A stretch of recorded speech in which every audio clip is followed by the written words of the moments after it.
Assalamualaikum warahmatullahi wabarakatuh. Alhamdulillahirabbil alamin. Sahabat, jumpa lagi dengan kajian yang mana masih dalam pembahasan bab mandi, yang mana perjumpaan kali ini kita akan membahas tentang kesunahannya mandi. Jadi mandi itu juga ada kesunahannya. Bismillahirrahmanirrahim. Qala al-musannifu rahimahullahu ta'ala wa nafa'ana bi ulumihi fid dharaini amin ya rabbal alamin. Sunanul husli yaitu kesunahannya mandi. Sunanul husli kasiratun. Kesunahan mandi itu banyak sekali. Minha diantaranya al-qiyamu berdiri. Kesunahan mandi diantaranya itu berdiri. Jadi kita kalau mandi disunahkan untuk berdiri. Wastiqbalul kiblati, menghadap ke kiblat. Jadi kesunahan mandi lagi setelah berdiri kita menghadap ke kiblat. Menghadap ke kiblat kita mana? Kiblat kita yaitu Ka'bah. Wal wudu'u, kemudian kesunahan mandi yang mana itu diantaranya ada lagi wudu. Jadi sebelum mandi kita disunahkan untuk melakukan wudu dulu. Wa tasmiyatu, kemudian ada lagi kesunahannya mandi membaca bismillah. Jadi setelah kita berdiri menghadap kiblat terus wudu, terus kita disunahkan membaca bismillah. Wa ta'ahudul ma'atifi, kemudian kesunahannya lagi yaitu meneliti anggota-anggota yang terlipat. Jadi banyak anggota tubuh yang terlipat, diantaranya kayak kuping itu banyak lipat-lipatan. Ini harus diteliti ketika kita mandi. Kemudian wadalku, menggosok anggota tubuh. Jadi kesunahannya lagi kita menggosok seluruh anggota mandi. Sebenarnya tuh kalau kita cuma sekedar langsung nyiram sampai air merata tanpa digosok juga sudah cukup, tapi kita supaya dapat kesunahan itu disunahkan menggosok anggota tubuh. Wataslisu, 3 kali dilakukan 3 kali, maksudnya 3 kali basuhan setelah merata. Kalau sudah rata sekali terus diulang lagi sampai 3 kali. Watartibul af'ali, kesunahannya mandi lagi yaitu mengurutkan anggota tubuh yang mana mau disiram. Itu ada kesunahan mengurutkan bagian-bagiannya. Apa saja? Bi ayah silal kafaini, gambarannya itu pertama membasuh kedua telapak tangan.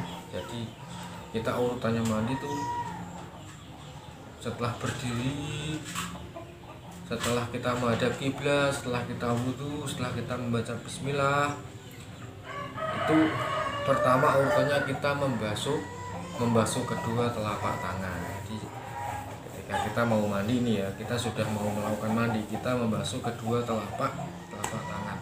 Sumal farja, kemudian setelah membasuh telapak tangan kita membasuh farji. Farji itu alat kalau gampangannya itu alat kelamin manusia. Jadi kalau perempuan juga dibasuh dulu, laki-laki juga dibasuh dulu. Ini urutannya.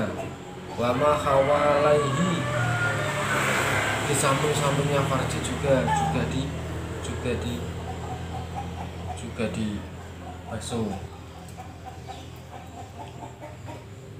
Summa yatamat madu, kemudian setelah kita sudah membasuh kedua telapak tangan, terus kita membasuh farji samping-sampingnya, setelah itu kita kita berkumur, itu juga ada kesunahan mandi yaitu berkumur.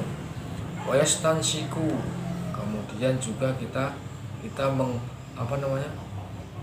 menghisap air ke dalam hidung dengan cara kita ambil air, kita taruh ke tangan, kita hisap dengan hidung.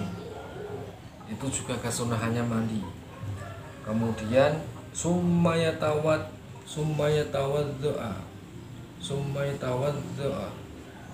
kemudian wudhu. Nah, seperti itu urutannya. Kemudian wudhu. Summayata'ahadul ma'atifah, kemudian setelah wudhu kita meneliti anggota-anggota tubuh yang terlibat. Summa yufidul ma'a ala rosi. Setelah kita sudah meneliti anggota-anggota terlibat, kita lihat, kemudian kita menyiramkan air ke kepala. Jadi pertama kali kepala dulu yang kita siram ya. Nanti saya urutkan.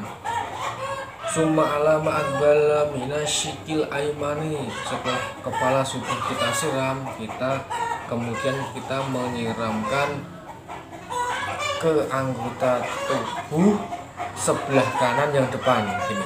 Nah, ke anggota sebelah kanan yang depan. Summa alama adbaru minhu, kemudian setelah separuh ini yang kanan depan sudah kita siram, kemudian yang belakang kanan kita siram. Summa alama akbala minasyikil aisari.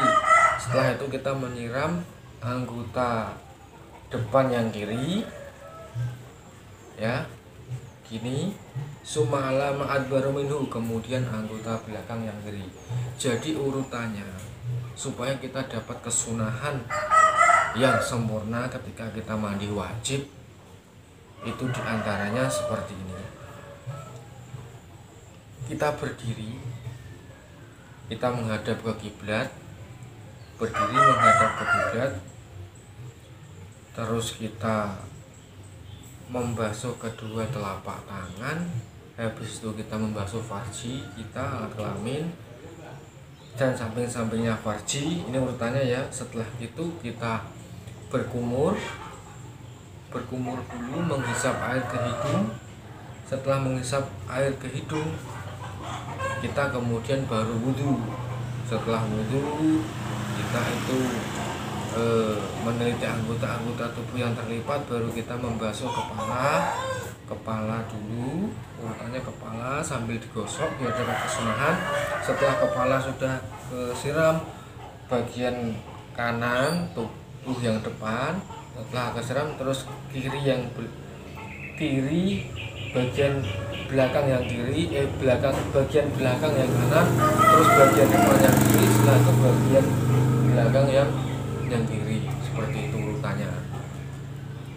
Jadi kepala dulu yang kita siram, setelah itu anggota yang depan yang kanan, terus disusul yang belakang yang kanan, terus depan yang kiri, belakang yang kiri. Jadi separuh-separuh gitu. Setelah itu kita baru mengatakan ke semua air ke dalam tubuh, digosok secara merata. Dan ini batasannya cuma zon, jadi sangka, prasangka kita. Kalau ini gimana kalau mandi tapi ternyata kok ada bagian tubuh yang belum kena air atau kesiram, itu cukup prasangka kita. Kalau kita sudah mempunyai prasangka zon bahwasanya ini sudah merata airnya ke seluruh tubuh kita, itu sudah mencukupi. Mungkin cukup itu kajian pada kesempatan kali ini. Wallahu a'lam bishawab. Wal afu minkum. Assalamualaikum warahmatullahi wabarakatuh.